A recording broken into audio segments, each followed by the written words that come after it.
बियो सवाल है साईं, बीबी फातिमा साईं के दरबार में खाली वापस कयो बियो या न? सवाल अजीब कयो। 24 कलाक कुत्तो इन ते तो भौंकंदो रहे, तव्हां भी ॿुधो हूंदो। हाँ कुत्तो भौंके तो त बीबी साण के कुछ न मिलियो, ॿुधो हूंदो या आया न? तव्हां खे मां ॿुधायां थो, कंहिं बि मसले के समझण लाइ बिन्ही मज़हबन के समझण जरूरी है। को भी मसलो समझण लाइ या आया न? नबी अलैहिस्सलातु वस्सलाम जन वटि जेको माल ईंदो हो ॿ क़िस्म हो, याद कजो ॻाल्हि। मसला आहिनि, ये समझो, याद कयो, ॿिए हंधि बयान कयो। ॿिनि तरीक़नि सां ईंदो हो माल नबी साईं वटि। हिकिड़ो माल जो तरीक़ो इहो हो जो लड़ाईअ सां ईंदो, उनखे गनीमत जो माल चइबो। उन गनीमत जे माल में अल्लाह साईं हिस्सा मुक़रर कया, नबी साईं खे ॿुधाई इहो मुजाहिदनि में तक़सीम कर। पर इन्हनि में जेको पंजो हिस्सो आहे, उहो पंजो हिस्सो जुदा रख। काओ हिस्सो? पंजो हिस्सो जुदा रख। अल्लाह से कुरान में उनजो जिक्र कयो, फरमाया वअलमु अन्नमा गनिमतुम मिन शै फअन्न लिल्लाहि खुमसहु वलिर्रसूल वलिज़िल कुर्बा वलयतामा वलमसाकीन वबिन सबील इन कुंतुम आमनतुम बिल्लाह वमा अंज़लना अला अब्दना। अल्लाह साईं तो फरमाए, जे करे तव्हां जो अल्लाह ते ईमान आहे त जेको गनीमत जो माल अचे थो उन में 4 हिस्सा मुजाहिदन में विरायो। जंहिंखे घोड़ो भी हुजे उनखे घोड़े जो हिस्सो भी दियो, जेको अकेलो हुजे उनखे अकेलो हिस्सो दियो। पंजो हिस्सो बचायो। इहो पंजो हिस्सो कंहिंजे लाइ हूंदो? इहो अल्लाह जो आहे, अल्लाह जे रसूल जो आहे। माना ऐं इन इहो वलिज़िल कुर्बा रसूल जे क़रीबी रिश्तेदारनि जे लाइ आहे। ऐं फरमाया वल यतामा, इन में यतीम खाईंदा, वल मसाकीन, इन में मोहताज खाईंदा, ऐं वबिन सबील, इन में मुसाफिरनि ते ख़र्च कजो। जेके जिहाद ते विया उन्हनि खे त गनीमत में मिलियो, जेके मोहताज आहिनि, जेके मिस्कीन आहिनि, जेके बेवा आहिनि, जेके ज़रूरतमंद आहिनि, जेके रसूल जा क़रीबी रिश्तेदार आहिनि, घरवारियूं आहिनि ऐं ॿिया आहिनि, ऐं रसूल ख़ुदि इहे काथऊं खाईंदा। अल्लाह पाक फरमायो पंजो हिस्सो इन्हनि ते महबूब ख़र्च कजां, 4 हिस्सा मोमिननि में विराए छॾ। पंजे हिस्से के अल्लाह जुदा कराए, वरी उन जे लाइ ख़र्च ॿुधायो त इहो कंहिं ते करणो आहे।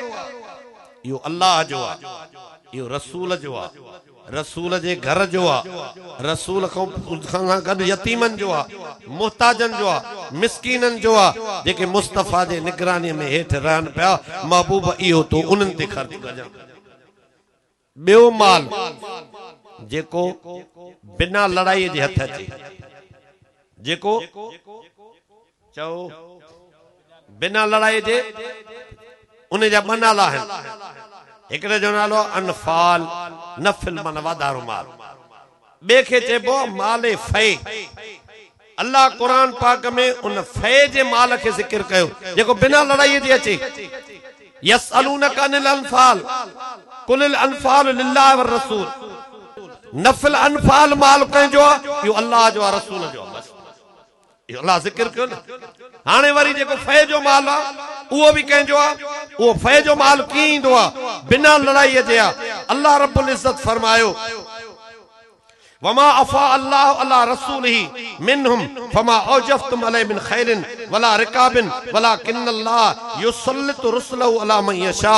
फे जो माल जेको उन्हनि में अल्लाह रसूल खे ॾिनो, जंहिंमें रसूल घोड़ा भी न दौड़ाया, उठ भी न काए विया, स्वार भी न चढ़िया उन ते, न प्यादनि का लड़ाई कई। बिना कंहिं लड़ाई जे रसूल सां लश्कर गॾो दुश्मन ते अल्लाह मुस्तफ़ा जो रोब विझी छॾियो। दुश्मननि चयो असां सुलह था कयूं, हेतिरो माल बिना लड़ाई जे असां तव्हांखे था ॾियूं। अल्लाह से फरमायो वलाकिन्नल्लाह युसल्लितु रुसलहु अला मन यशा, लेकिन अल्लाह पांजे रसूल के मुसल्लत कयो दुश्मनन जे मथां जेते चाहे ते मुसल्लत करे। वल्लाहु अला कुल्लि शैइन कदीर, अल्लाह सब कुछ करे सके तो। अॻिते फरमाए हाणे इहो माल कंहिंजे वेंदो जेको बिना लड़ाईअ जे मिलियो। अल्लाह से उन जो ज़िक्र वाज़िह लफ़्ज़नि में फरमायो मा अफ़ा अल्लाह अला रसूलिही मिन अहलिल क़ुरा, जेको रसूल के ॻोठ वारनि मां माल मिलियो बिना लड़ाईअ जे फलिल्लाहि, वो कंहिंजो आ अल्लाह जो। वलिल रसूल कंहिंजो आ रसूल जो। वलज़िल कुर्बा रसूल जे करीबन जो, जेके रसूल जे घर में रहंदा, जेके रसूल जा रिश्तेदार हूंदा उन्हनि ते इहो रसूल ख़र्च कंदो। वल यतामा यतीमन ते ख़र्च कंदो। वल मसाकीन मिस्कीनन ते ख़र्च कंदो, मुहताजन ते ख़र्च कंदो। वबिनिस सबील ऐं मुसाफ़िरन ते रसूल ख़र्च कंदो। अल्लाह महबूब साईं खे इहो माल भी ॾिनो ऐं माल ख़र्च करण जूं जायूं भी अल्लाह पाण ॿुधायूं। हाणे नबी साईं जीअं अल्लाह ॾस उहे कंदो या न कंदो। इन अत्तबि इल्ला मा यूहा इलैया, महबूब ॾसेन त मां इन वही इलाही जो ताबेदार आहियां। कंहिंजो? वही इलाही जो, क़ुरान जो ताबेदार आहियां। ऐं भी दसेन कुल इन्नी अखाफ इन असैतु रब्बी अज़ाब यौमिन अज़ीम, जे मां रब जी नाफरमानी कयां त वॾे ॾींहं जे अज़ाब खां डिॼां थो। वॾे ॾींहं जे अज़ाब खां डिॼां थो। नबी साईं खे अल्लाह जो हुकुम आहे माल हीअं विरहाए नाफरमानी न कर। अल्लाह जो रसूल नाफरमानी कंदो ई न, ईअं आहे या न। हाणे अल्लाह साईं अॻिते फरमायो त इहो अल्लाह जो आहे रसूल जो आहे। इन माल मां अल्लाह जो जेको आहे उहो अल्लाह पाक पंहिंजो छो चयो? इन जे करे त इहो रुगो रसूल जो न आहे, इहो आहे ई अल्लाह जो। अल्लाह जे हुकुम ते ख़र्च थींदो। कंहिंजे हुकुम ते? अल्लाह जे हुकुम ते ख़र्च थींदो। सोने पैगंबर सल्लल्लाहु अलैहि वसल्लम के अल्लाह मसारफ भी दसिया त कंहिं ते ख़र्च कंदे, तू पाण ते ख़र्च कंदे, पंहिंजे घर ते ख़र्च कंदे, पंहिंजे रिश्तेदारनि ते ख़र्च कंदे, यतीमन ते ख़र्च कंदे, मोहताजन ते ख़र्च कंदे, मुसाफ़िरन ते ख़र्च कंदे। नबी साईं सॼी ज़िंदगी ईअं ख़र्च कंदे। अॻिते छा फरमाए? कै ला यकून दूलतम बैनल अगनिया मिनकुम, रसूल हे माल कंहिं बे आसूदे दे न वञे। कंहिं बे आसूदे दे, समझो इन ॻाल्हि खे। माना इन सॼी जी कमाई रसूल जे हथ में ईंदी, उहा रसूल ख़र्च कंदो जंहिंखे ज़रूरत समझंदो। जेकॾहिं गुज़िरियल साल कंहिं गरीब खे ॾिनो रसूल ऐं ॿिए साल उहो आसूदो थियो, हाणे उनखे न ॾींदो, छो त आसूदे ॾे न वञे। जे गुज़िरियल साल को आसूदो हो उनखे न मिलियो हो त ॿिए साल गरीब थी पियो त हाणे उनखे ॾिबो। अॻे आसूदो तॾहिं न मिलियो, हाणे गरीब थी पियो, हाणे ॾेस। कै लायकून दूलतम बैनल अगनिया मिनकुम, मुसलमान दीनी मसला समझण जी कोशिश कयो। कै लायकून दूलतम बैनल अगनिया मिनकुम, तमामो कहीं भी आसूदे दे हे माल न वने। हे गरीबन में तकसीम थींदो, हे यतीमन में तकसीम थींदो, मिस्कीनन में तकसीम थींदो, मुसाफिरन ते तकसीम थींदो। रसूल पान खाइंदो, रसूल जा माइट खाइंदा। यो अल्लाह जो माल आ, रसूल के जायज आ। जेते जेतरो रसूल जरूरत समझंदो उने मो जेतरो भी उनते खर्च करे रसूल के मनो ना है, रगो मनो इया थस आसूदे के न ॾिजां। ॻाल्हि समझ में आई? जेसी ते नबी से हुयो ईअं विरहाई। वरी अल्लाह मोमिनन सां ॻाल्हायो, मा आताकुम रसूल फखुज़ू, जंहिंखे जेतिरो इन माल मां रसूल ॾे उहो वठे। वमा नहाकुम अन फंतहू, जंहिंखे न ॾे त एतराज़ न करे। रसूल अल्लाह जे हुकुम ते विरहाईंदो। केॾी चिटी ॻाल्हि आहे, आया न। जंहिंखे जेतिरो ॾे त वठे, जंहिंखे न ॾे रसूल ज़रूरत नथो समझे तॾहिं नथो ॾे। जंहिंखे जेतिरो ॾे त वठे, जंहिंखे न ॾे त एतराज़ न करे, मुंहुं भी ख़राब न करे। वत्तकुल्लाह, अल्लाह खां ॾिजो। हे अल्लाह तो तक़सीम करे, इन ते राज़ी रहो। इन्नल्लाह शदीदुल इक़ाब, अल्लाह सख्त पकड़ वारो आहे। टिजो अल्लाह अगते फरमाए लिल फुकराइल मुहाजिरीन अल्लज़ीना उखरिजू मिन दियारहिम व अमवालिहिम, ऐ महबूब इने माल मो उन्हनि मुहाजिरन के भी दींदे जेके मिस्कीन आहिनि, जेके हिजरत करे आया उन्हनि के भी दींदे।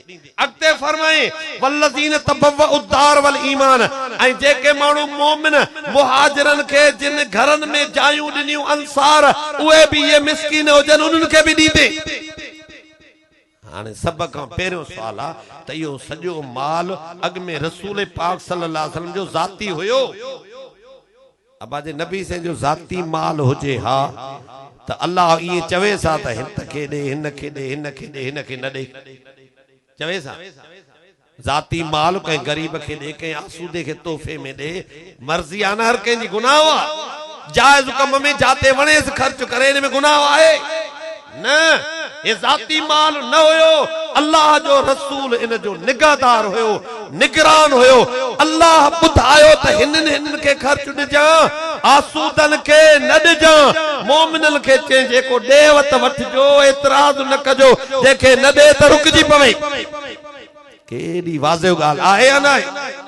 हा बा हाणे अबू बकर सिद्दीक़ उन माल जो मालिक, नबी साईं जे वफ़ात खां पोइ हाणे इन माल ते हथ कंहिं रखियो? हज़रत चओ हज़रत अबू बकर सिद्दीक़ रज़ी अल्लाह ताला उन रखियो न। हाणे ॿुधो,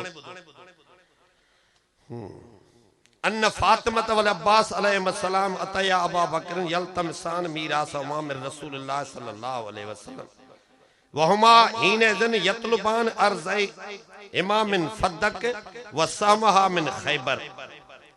हजरत अब्बास नबी से जो चाचो ऐं अम्मा फातिमत ज़हरा बिनी हजरत अबू बकर खां तलब कयो त जेको खैबर में हुयो, यानी खुमस में भी जेको हुयो, ऐं जेको फदक में हुआ उन में जी असांजो आहे त असांखे ॾे। हाणे इहो ॿुधायो थो वञे त घुर कयूं, पोइ जवाब कहिड़ो थो मिले त न ॾिनोसि खाली मोटियां। इहो जवाब ॿुधो अथव न? इहो जवाब ॿुधो त खाली मोटियां त कुझु न ॾिनो। ऐं ॾिसूं त इहो केतिरो सच आहे। हुननि जो घुर कई त हज़रत अबू बकर चयो छा उहो नथो ॿुधायो वञे, बसि न ॾिनई। चयो छा उहो जवाब नथो ॿुधायो वञे। ठगी त इहा आहे न। उन छा चयो इहो त ॿुधायो न। उन पंज क़िस्म जो जवाब ॾिनो, पंज लफ़्ज़ ॻाल्हाया, उन्हनि मां हिकु बि नथो ॿुधायो वञे। अबू बकर सिद्दीक़ रज़ी अल्लाह ताला अन्हु ॿिन्ही खे चयो फ़क़ाल लहुमा अबू बकर रज़ी अल्लाह अन्हु समेत रसूलुल्लाह सल्लल्लाहु अलैहि वसल्लम यक़ूल ला नूरस मा तरकना सदक़तुन। मुस्तफ़ा साईं फरमायो हो त ही जेको असांजो माल छॾियल हूंदो इहो बैतुल माल में हूंदो, इन में कंहिंखे वरसो न मिलंदो। कंहिं फरमायो? नबी साईं। कंहिंजी हदीस ॿुधायसि? मुस्लिम शरीफ में हदीस आहे, ये मां बुखारी में तो पढ़ा। मुस्लिम शरीफ में हदीस आहे, हजरत उमर हजरत अली साईं अब्बास साईं के कसम ॾेई चयो तव्हांखे अल्लाह जो कसम आहे तव्हांखे ख़बर न आहे त नबी साईं फरमायो जेको माल असां छॾे वेंदा आहियूं उहो सदके में हूंदो आहे। जे ख़बर अथव त ॿुधायो, नथव त चओ न आहे ख़बर। ॿिन्ही चयो साईं नबी साईं ईअं चयो हुयो। ॻाल्हि सम्झ में आई? हाणे हज़रत अबू बकर छा थो चए? हिकिड़ो इहो जुमिलो चए त मुस्तफ़ा साईं फरमायो त असां जेको छॾींदासीं उहो बैतुल माल में हूंदो, इन जो को वारिस न थींदो। अगली ॻाल्हि, इन्नमा याकुल आल मुहम्मदिन मिन हाज़ल माल। हिन माल मां मुहम्मद जी आल खाईंदा रहंदा। हिन माल मां मुहम्मद जी आले मुहम्मद खणंदा रहंदा, खाईंदा रहंदा। आले मुहम्मद खणंदा रहंदा, खाईंदा रहंदा। आले मुहम्मद इन माल मां खणंदा रहंदा, खाईंदा रहंदा। मुसलमानों सोचो त सही, हो कुछ न ॾिनेसि। हाँ कुछ न ॾिनेसि या ॾिनेसि? जेतिरो वणेव खणी खाओ, जेतिरो वणेव खणी खाओ, इहो ग़लति चएसि। अगली ॻाल्हि, वल्लाह ला अदौ अमरन रअयत रसूलुल्लाह सल्लल्लाहु अलैहि वसल्लम यसनाउ फी इल्ला सनतहु। अल्लाह जे ज़ात जो कसम, जिया रसूल विराइंदो मां उन में तारीफ न कंदुम, जिया रसूल विराइंदो मां उवे विराइंदो रहंदुसि। मुसलमानो हाणे बुधायो हजरत अबू बकर सही जवाब दिनो या गलत दिनो? जोर सां। रसूल गलत विराइंदो, ॻाल्हायो, गलत विराइंदो। वो अबू बकर रसूल जे मुताबिक विराए त इहो गलत थियो। भौंकण वारो छो थो भौंके, रुगो नाहक तो भौंके, इहा आहे न। ऐं फरमाया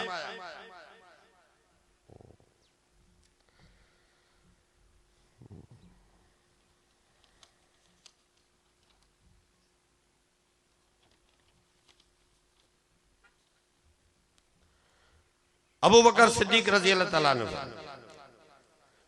नबी से फरमायो लानू रस्मा तरकना सदक़तुन, असांजो हिन माल जो वरसो ना है, तरकोश आहे, सदको आहे। छो त को बि नबी दुनिया जो माल जमा करण लाइ ईंदो ई न आहे।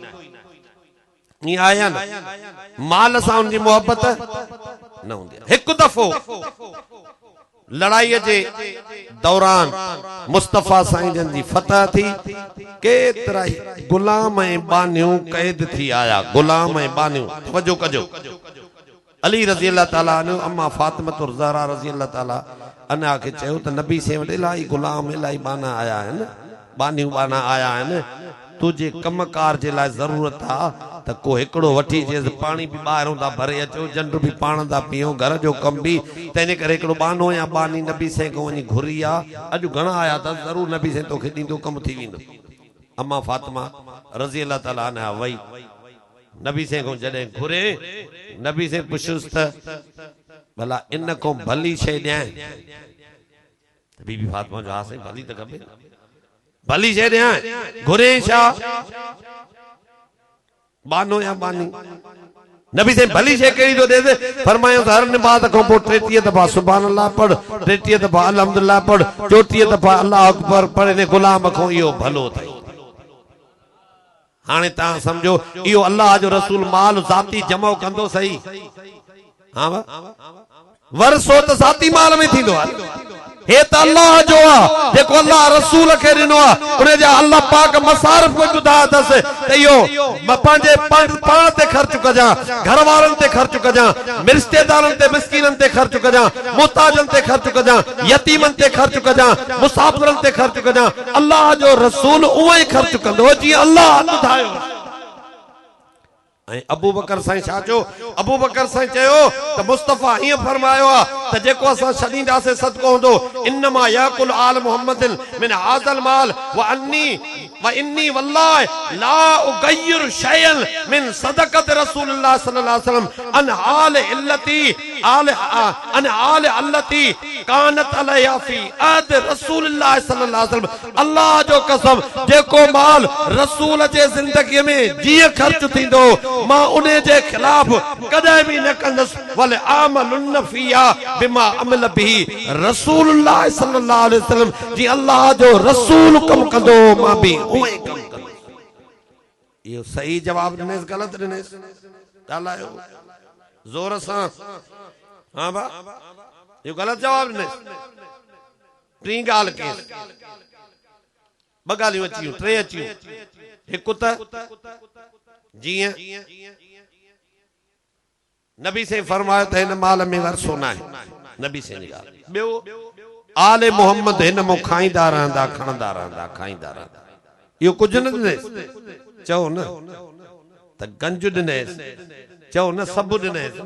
जेकी ज़रूरत हूंदी त पूरी कंदव न, ईअं आहे न?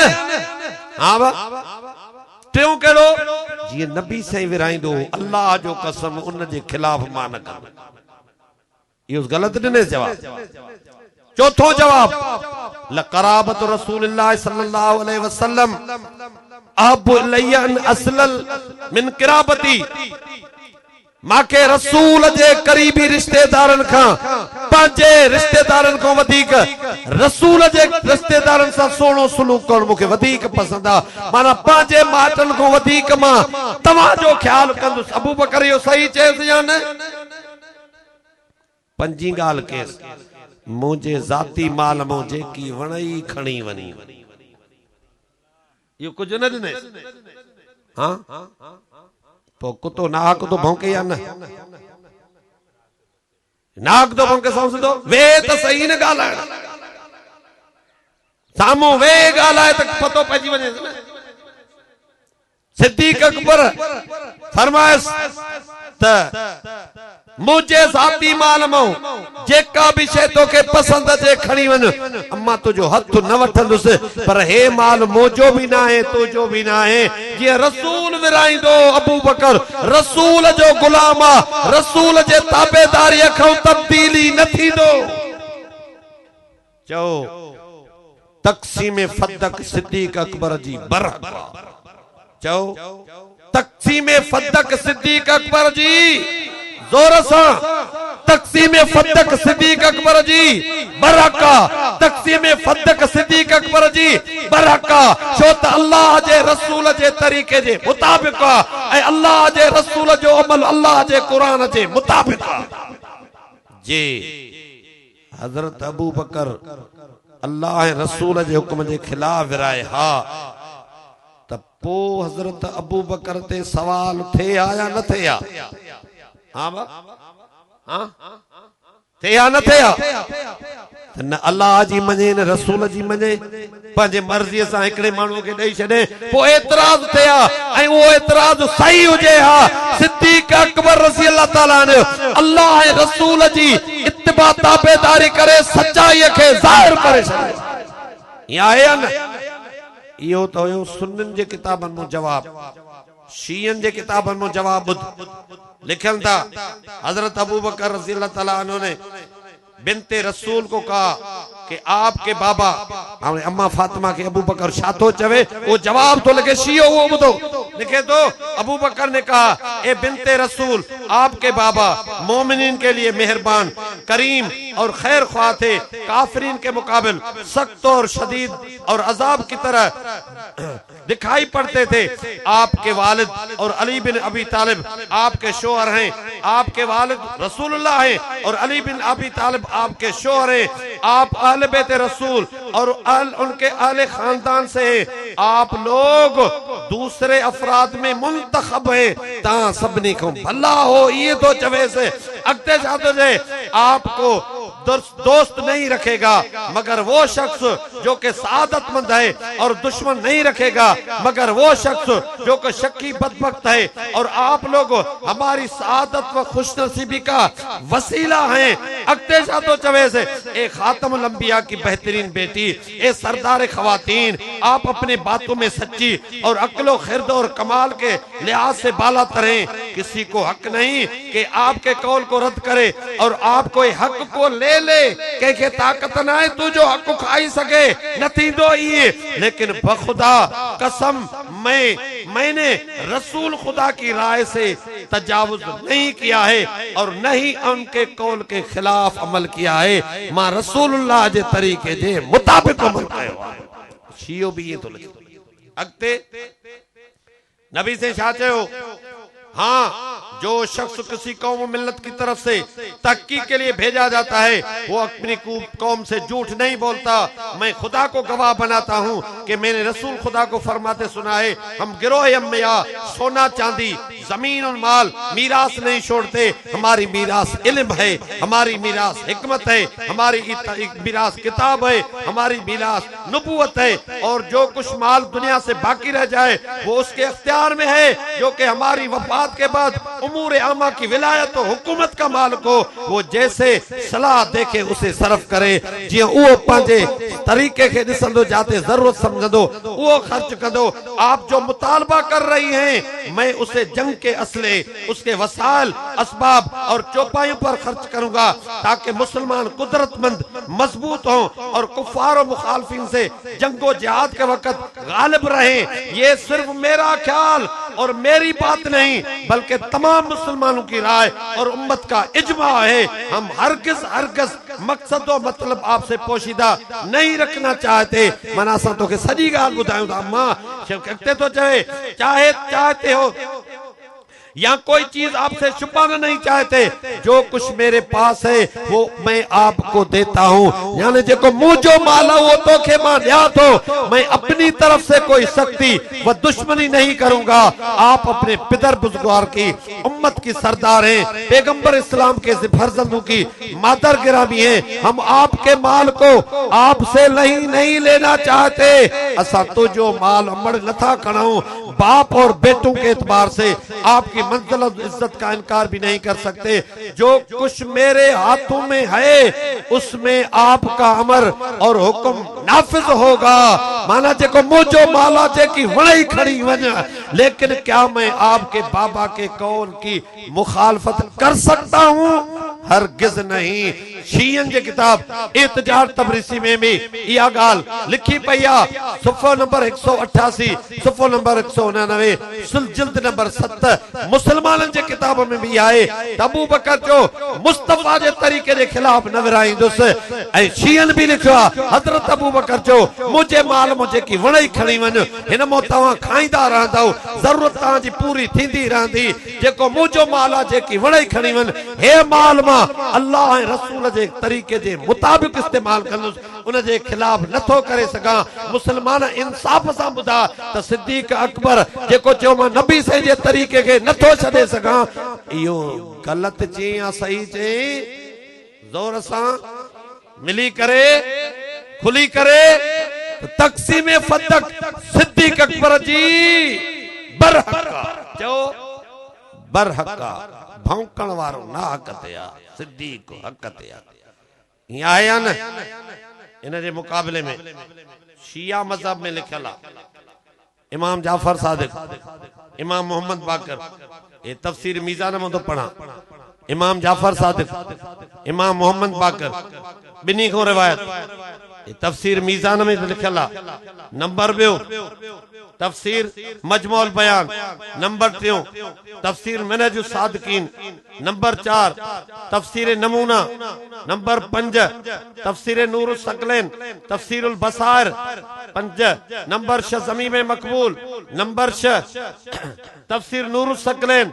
इन तफसीरन में लिखियल आहे इमाम जाफर सादिक तो फरमाए, इमाम मोहम्मद बाकर तो फरमाए, जेको फै जो माल आ जेस ताईं रसूल हूंदो उहे विरहाईंदो, जीअं अल्लाह ॾसियो अथसि। रसूल खां पोइ उहो उन जो हूंदो सामुल्लाह है, सामुल रसूल ही, जेको अल्लाह जो हिस्सो हूंदो उहो भी रसूल जो हिस्सो आहे। व सामुर रसूल वह लिल इमाम लिमन काम मकाम मिन बादी। रसूल खां पोइ रसूल वारो उहो साॼो माल उन जे हथ में ईंदो जेको रसूल जो काइम मकाम हूंदो। अॻिते था लिखनि लैसल आदिन शैउम, लैसल आदिन मिन शै, उन्हें को सवाबे कहीं जो भी उनमें कोई हक हिस्सो नहीं। जिया रसूल विराइंदो हो हाने इमाम विराइंदो।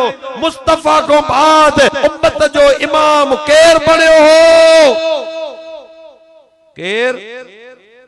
त इमाम भी था चवन जाफर सादिक मोहम्मद बाकर, त उहो विराइंदो जेको रसूल खां पोइ इमाम थींदो, ऐं उहे विराइंदो जीअं रसूल विराइंदो, ॿिए कंहिंजो को बि हिस्सो उन में नाही। हाणे शियन को पुछो इमाम जाफर सादिक इमाम मोहम्मद बाकर जे फतवा जे मुताबिक त रसूल जो हूंदो या इमाम जो हूंदो, ॿिए जो हिस्सो न आहे। शियन को पुछो त अम्मा फातिमा रसूल आहे? छा चवंदा? रसूल मञींदा अथसि? अम्मा फातिमा के रसूल चवंदा? भला इमाम चवंदा अथसि? इमाम त पोइ इमाम जाफर सादिक इमाम मोहम्मद बाकर था चवनि ए रसूल जो हूंदो, उन खां पोइ इमाम जो हूंदो, ॿिए कंहिंजो बि हिस्सो न आहे। अम्मा फातिमा तव्हां ई था चओ न रसूल आहे न इमाम आहे, त पोइ उन जो घुरणु इमाम जाफर सादिक इमाम मोहम्मद बाकर जे कौल जे मुताबिक बि उन जो घुरणु सही न हुयो। जॾहिं शिया मज़हब भी तो लगे, सुन्नी भी तो लगे, अञा अबू बकर गलत कयो। याद रखो मुसलमानों, पत्थर ते पैर आहिनि, सच्चो दीन आ, पक्को दीन आ, कूड़े के जुरत न आहे जो साम्हूं ॻाल्हाए। एक ब दफ़ो आयो आ त पतो पइजी वियो अथसि जिंदगी भर वरी न ईंदो। इंशाअल्लाह असांजे नस्लनि खां बि डिॼंदा रहंदा, अल्लाह जे ज़ात में उमेद आहे, हे दीन सचो आहे, इन सचनि जे ज़रिए सां क़यामत ताईं क़ाइम रहंदो। अल्लाह से अवां सां सभिनी खे सम्झण जी मञण जी अमल जी तौफ़ीक़ अता फरमाए। व आख़िर दावाना अनिल हम्दुलिल्लाह।